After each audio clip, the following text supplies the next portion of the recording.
Welcome back to the show. Well, Paris is on track to deliver the biggest Olympic Games in history with almost 9 million tickets sold over the 2 weeks. We're joined now by the French ambassador to Australia, Pierre-Andre Imbert in Canberra. Ambassador, thanks so much for your time.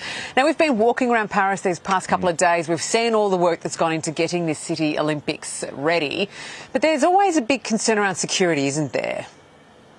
Of course, security is one of our top priority, and so there will be more than 45,000 policemen there, and security, and also delegation from the police of the different countries, including 15 policemen and women from Australia.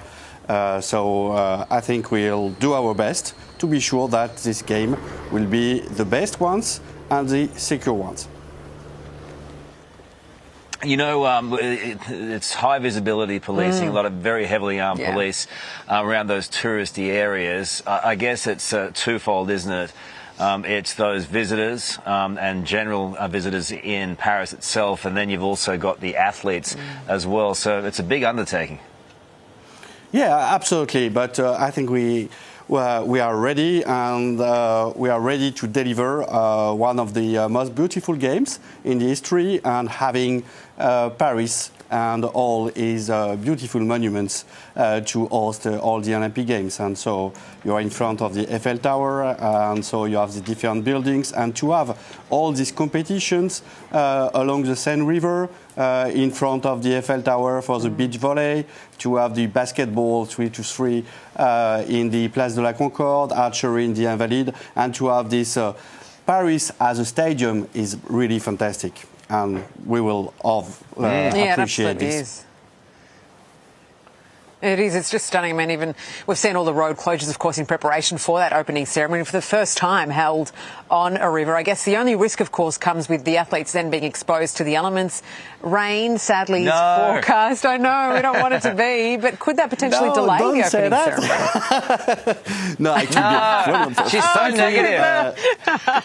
No, don't say that. It will be fine. There will no shark, in the Seine River, and so that will be great. And to have all this parade along the Seine River, really, it's a fantastic idea, and we will have this great pleasure to visit Paris at the same time to celebrate all the athletes. So it will be great with thousands of dancers. It will be really an amazing evening, and well, for us in Australia, I would say an amazing night. You know, obviously there are some around, especially on the left bank and some of those heavy tourist areas that have been closed off.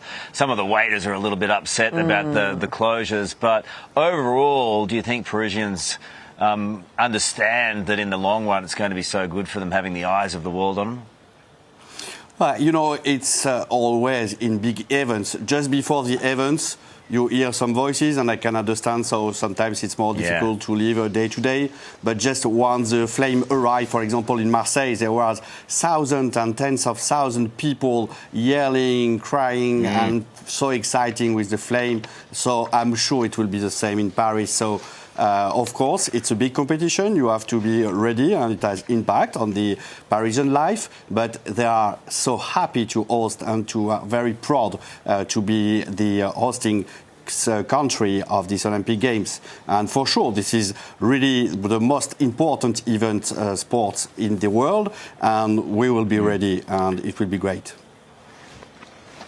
All right, well, look, you get to do the second best thing, and that's to watch on 9 and 9 now from Australia, this wonderful event in your home country, and we get to see it in person. We do. Thank you so much, my friend.